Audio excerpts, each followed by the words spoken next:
मैं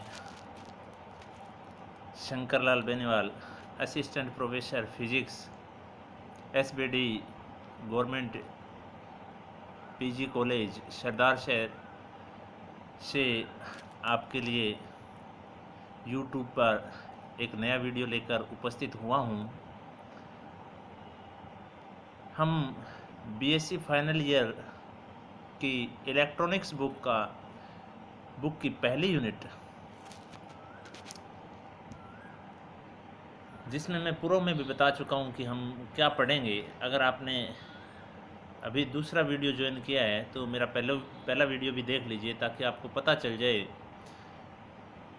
कि पहली यूनिट में हम क्या क्या चीज़ें पढ़ेंगे, किस टाइप के प्रश्न आते हैं। छोटे प्रश्न भी आएंगे, न्यूमेरिकल भी आएंगे और आपके बड़े प्रश्न भी आएंगे। तो सबसे पहले मैंने ये चीज़ बताई कि इलेक्ट्रॉनिक्स में जो सर्किट जो होता है, उस सर्किट की जो बेसिक कंसेप्ट होते हैं वो कंसेप्ट अपने क्लियर करेंगे। उसी कंसेप्ट में मैं आपको करवा रहा था कल के वीडियो में इलेक्ट्रिक एनर्जी सोर्स। क्या करवा रहा था? इलेक्ट्रिक एनर्जी सोर्स करवा रहा था। ये वीडियो मैंने कल बना दिया था, जिसमें आपको एक सोर्स यानी वोल्टेज सोर्स के बारे में मैं आपको बता चुका हूँ ऑलरेडी। अब आज हम जो पढ़ेंगे वो कौन से सोर्स के बारे में पढ़ेंगे? करंट सोर्स के बारे में पढ़ेंगे। तो जो वोल्टेज सोर्स हो भले करंट सोर्स हो, दोनों ही जो सोर्स होते हैं वो दोनों सोर्स आपके टू टाइप के होते हैं। आइडियल भी होता है और क्या होता है, रियल भी होता है। तो इसी कड़ी में ये नोट्स भी मैं आपको प्रोवाइड करा दूंगा, इसकी चिंता की कोई बात नहीं है। आपके व्हाट्सएप ग्रुप पे ये भेज दिया जाएगा। यूट्यूब चैनल पे भी आप ये देख सकते हैं, आराम से आप इसके नोट्स बना सकते हैं, कोई दिक्कत नहीं है। मैंने एक एग्जांपल भी दिया था आइडियल वोल्टेज सोर्स का, जो आपको याद होगा जेनर डायोड का, कि as a regulated power supply के रूप में जेनर डायोड का उपयोग किया जाता है। और वो आइडियल वोल्टेज सोर्स की भांति व्यवहार क्यों करता है? क्योंकि उसका जो VI करेक्टरिस्टिक्स कर्व होता है वो सेम होता है आइडियल वोल्टेज सोर्स के voltage and current characteristics curve के इक्वल होता है। तो अब हम नेक्स्ट सोर्स के बारे में पढ़ते हैं, करंट सोर्स के बारे में। आज क्या पढ़ेंगे? करंट सोर्स के बारे में हम पढ़ेंगे। तो करंट सोर्स के बारे में अपने पढ़ रहे हैं। तो करंट सोर्स का सबसे पहले तो आपको सर्किट क्या बनाना है।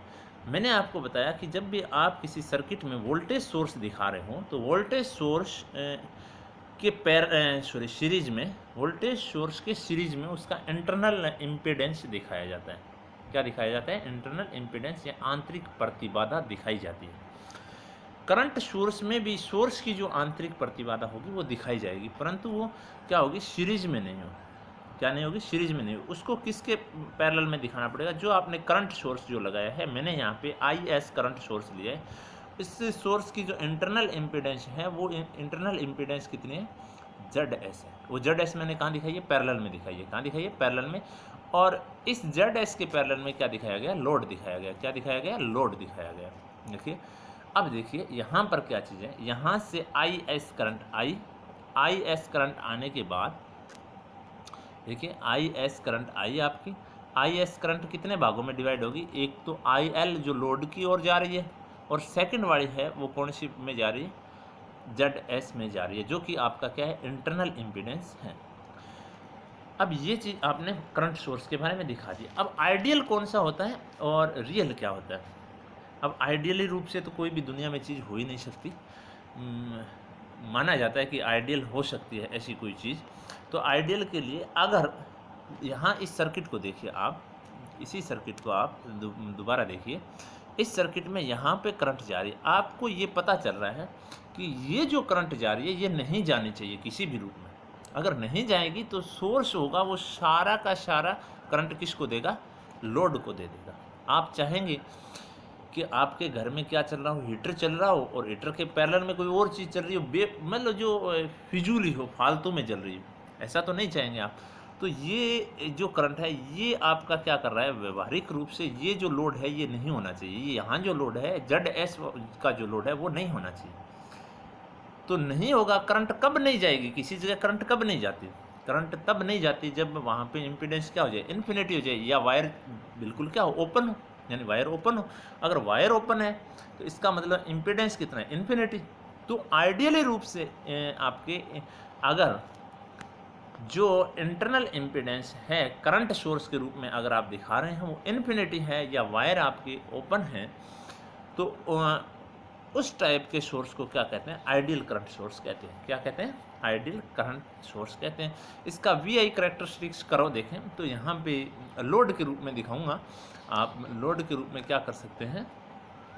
लोड के रूप में चेंज कर सकते हैं। ये देखिए लोड, ये लोड है, ये आपका हटा दिया मैंने। आइडियल का मतलब ये हटा दिया, इसका मान इन्फिनिटी है, इसका मतलब करंट यहाँ नहीं जाएगी, इसका मतलब करंट यहाँ नहीं जाएगी।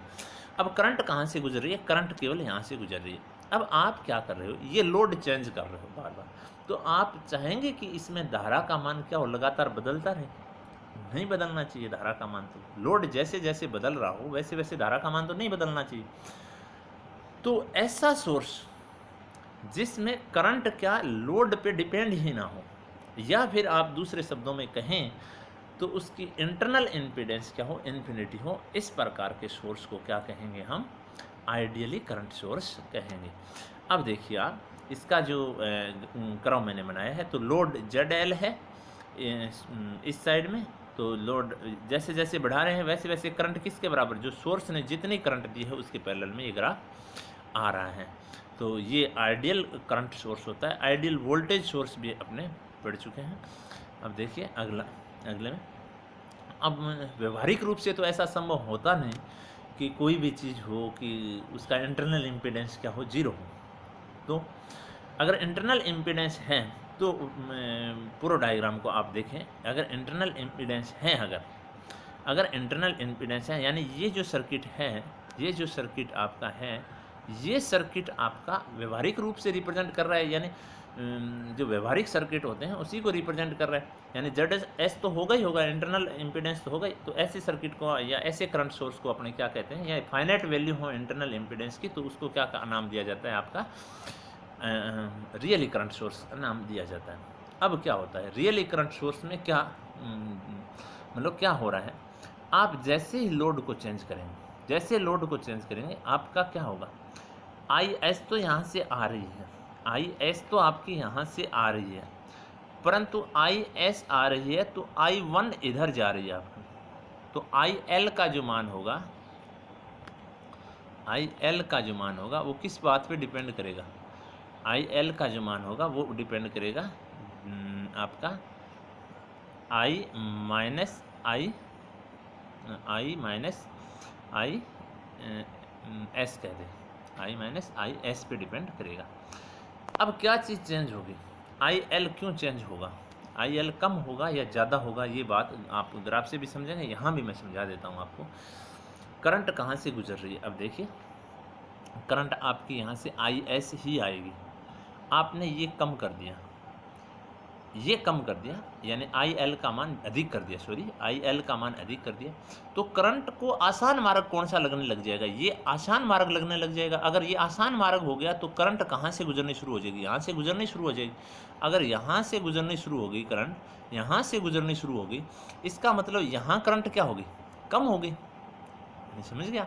यहाँ आपने इम्पीडेंस ज़्यादा लगा दिया, यानी यहाँ पे आपने रुकावट ज़्यादा पैदा कर दी। अगर रुकावट ज़्यादा पैदा कर दी तो यहाँ पर करंट को क्या है? मार्ग मिल रहा है, कोई ना कोई पाथ मिल रहा है उसको जाने के लिए, तो वो किस पाथ से जाएगी? इस पाथ से जाएगी। अगर इस पाथ से जा रही है करंट, तो यहाँ करंट क्या होगी? कम होगी। इसका मतलब जैसे ही आप लोड चेंज करते हो वैसे ही लोड से गुजरने वाली करंट क्या हो जाती है? चेंज हो जाती है, यानी कम हो जाती है। जैसे ही लोड को बढ़ाया, यानी ZL को आपने क्या किया? इंक्रीज किया, वैसे ही आपका IL क्या हो गया? कम हो गया। इसका मतलब लोड के साथ क्या बदल रही है?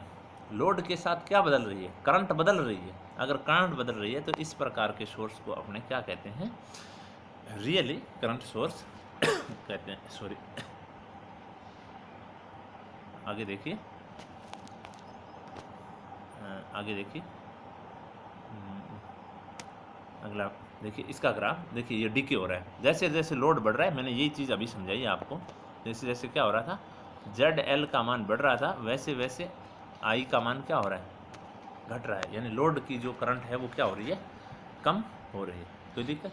अब इसका एग्जाम्पल देखिए, बड़ा अच्छा एग्जाम्पल है। आपने एक चीज़ पढ़ी है सीनियर क्लास में, क्या पढ़ा है? Common base configuration of transistor output characteristics, common base configuration output characteristics.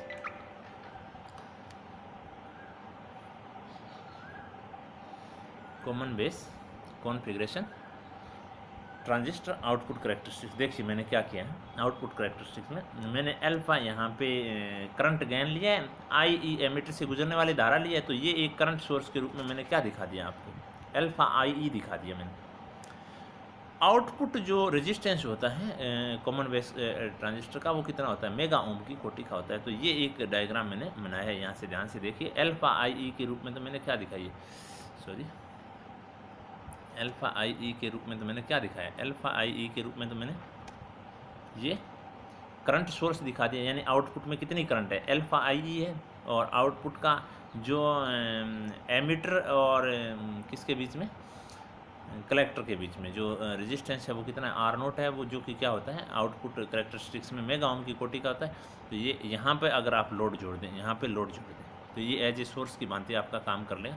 अब ये आइडियल रूप से कैसे काम करता है, आप सोचेंगे कि ये आइडियल रूप से कैसे काम कर गया सर, तो यहाँ पे देखिए आपका क्या है, इस क्रम में मैंने क्या ले रखा है, आई सी, यानी कौन सी करंट है, कलेक्टर करंट है, जो कि किसके बराबर है। अब आप सोचेंगे सर आई सी, यहाँ पे तो आया ही नहीं, कोई चर्चा ही नहीं आई आई सी की, तो आई सी मैं बता देता हूँ आपको, ये ही होती है, ये आई सी ही है, ये आई सी ही है, यानी alpha I E equal to क्या होता है, आई सी, क्योंकि अल्फ़ा इक्वल टू क्या होता है, आई सी अपॉन आई ई होता है, ठीक है।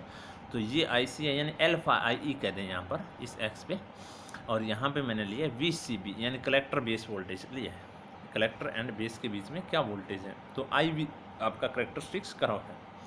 अब क्या हो रहा है, देखिए यहाँ पर इस जगह पे करंट का मान क्या रह रहा है, कांस्टेंट रह रहा है। जब आपकी कौन सी करंट, आई ई करंट, आई ई करंट का मान अगर आप क्या करेंगे, फिक्स करेंगे, यहाँ पे मैंने 1, 3, 5 मिली एम्पियर की रेंज का लिए, तो आई सी का मान भी किस रेंज का प्राप्त होगा, सेम, यानी इसके पैरेलल आएगा ग्राफ, किसके पैरेलल आएगा, आई सी एक्स के पैरेलल आएगा। तो अगर आई सी का मान चेंज नहीं हो रहा है, यानी ये मान चेंज नहीं हो रहा है, इसका मतलब किसके साथ, आउटपुट के साथ अगर चेंज नहीं हो रहा है, तो इस प्रकार के सोर्स को क्या कहते हैं, अपने आइडियल करंट सोर्स कहते हैं। तो ये एक एग्जांपल है। वहाँ वोल्टेज सोर्स में मैंने किसका एग्जांपल दिया था, जनरल डायोड का एग्जांपल दिया था as a regulator power supply. अगर करंट सोर्स के रूप में आपसे एग्जांपल पूछे तो common base configuration of output characteristics के रूप में जो व्यवहार करता है। अब एग्जाम्पल पे आते हैं, न्यूमेरिकल कराता हूँ मैं आपको। देखिए क्या है, obtain an equivalent source of an AC current source shows in figure। यानी आपको ये एक डायग्राम दे रखा है न्यूमेरिकल में, ये एक डायग्राम दे रखा है। इस डायग्राम को आपने यहाँ पे किस रूप में दे रखा है, करंट सोर्स के रूप में दे रखा है। इसको वोल्टेज सोर्स के रूप में आपको दिखाना है, AC वोल्टेज सोर्स के रूप में आपको दिखाना है। इसका इंटरनल इम्पीडेंस कितना है, ZS equal to 100 ohm, and I S का मान, यानी सोर्स में जो करंट आ रही है वो कितनी आ रही है, 0.3 एम्पियर। आइडियल है या रियल है, रियल है। कौन सा सोर्स दिया है आपको, रियल। कौन सा सोर्स दिया है, रियल दिया। अब वी एस का मान जब निकालेंगे तो वी एस का मान ध्यान रखें, सूत्र में वी एस का मान ध्यान रखें आप, क्या आएगा, आई एस जेड एस आएगा। तो आई एस जेड एस आएगा, तो यहाँ पे कितने, 0.3 मल्टीप्लाई बाई 100, तो ये कितना हो गया, 30 वोल्ट। और 30 वोल्ट हो गया, तो यहाँ पे मैंने क्या लगा दिया, 30 वोल्ट सोर्स की, और इंटरनल इम्पीडेंस है वो 100 ओम है, परंतु वोल्टेज सोर्स के क्या जुड़ता है, सीरीज में जुड़ता है, तो मैंने सीरीज में जोड़ दिया, तो ये आपका न्यूमेरिकल हो गया। अब इसी प्रकार इसका विपरीत दे रखा हो, यानी आपका वोल्टेज सोर्स दे रखा हो और इसके सीरीज में क्या दे रखा है, रेजिस्टेंस दे रखा है, यानी ये कुछ सेल दे रखा है जो 2 वोल्ट का है, और उसके सीरीज में क्या दे रखा है, 10 ओम का क्या जोड़ रखा है, रेजिस्टेंस जोड़ रखा है। अब आपसे क्या पूछ रहा है, आपसे ये पूछ रहा है कि इस डायग्राम को आप किस में कन्वर्ट करें, यानी ये जो वोल्टेज सोर्स है, इस वोल्टेज सोर्स को किस में चेंज करें, करंट में करें, करंट सोर्स में चेंज करके दिखाएं। तो वही चीज़ वी ओम का जो नियम कहता है, वी इक्वल टू क्या कहता है, आई आर कहता है। तो आपको आई चाहिए, तो आई चाहिए तो वी अपॉन क्या आएगा, आर आएगा, वी अपॉन आर आएगा, तो V S upon R S मैंने सूत्र में लिख दिया। और V का मान 2 वोल्ट है और आपका रेजिस्टेंस 10 ओम है, तो ये 0.2 एम्पियर आपकी करंट आ गई। तो यहाँ करंट सोर्स दिखाया, तो इसके पैरेलल में मैंने क्या दिखा दिया, 10 ओम का इंटरनल रेजिस्टेंस इसका दिखा दिया, यानी इस सेल का इतना रेजिस्टेंस है। ठीक है, तो ये आपका न्यूमेरिकल हो गया कि किसी भी सर्किट में जो वोल्टेज सोर्स है उसको करंट सोर्स में कैसे कन्वर्ट करते हैं, और करंट सोर्स को किसी वोल्टेज सोर्स में कैसे। यहाँ पे ये न्यूमेरिकल तो आपको क्या बता रहा है, किसी भी करंट सोर्स को वोल्टेज सोर्स में कैसे कन्वर्ट करते हैं, यानी आई टू वी, और ये किस में बता रहा है आपको, वी टू आई। तो मैं शुरू में भी बता के आया था कि किसी भी सर्किट में आप वोल्टेज सोर्स या करंट सोर्स के रूप में क्या कर सकते हैं, उसको रिप्रेजेंट कर सकते हैं, जो मर्जी आपकी। आइडियली कब होगा, रियल कब होगा, तो किसी भी सर्किट के लिए आपको सोर्स का मान बिल्कुल पता होना चाहिए। तो आज के लिए इतना ही, धन्यवाद। नेक्स्ट वीडियो में मैं आपके लिए बेसिक कंसेप्ट्स लेके आऊँगा, जिसमें मैं आपको बताऊँगा लूप क्या होता है, मेश क्या होता है, नेटवर्क क्या होता है, और उसके अलावा आपके किसी भी सर्किट के अंदर जो एलिमेंट हैं वो क्या चीज़ होते हैं, इम्पीडेंस क्या चीज़ होती है, लेटरल इम्पीडेंस क्या होता है, बायलैटरल इम्पीडेंस क्या होता है, यानी ढेर सारी चीज़ें आपके लिए नेक्स्ट वीडियो में मिलेगी। Thank you very much. आज का वीडियो देखने के लिए सभी को धन्यवाद।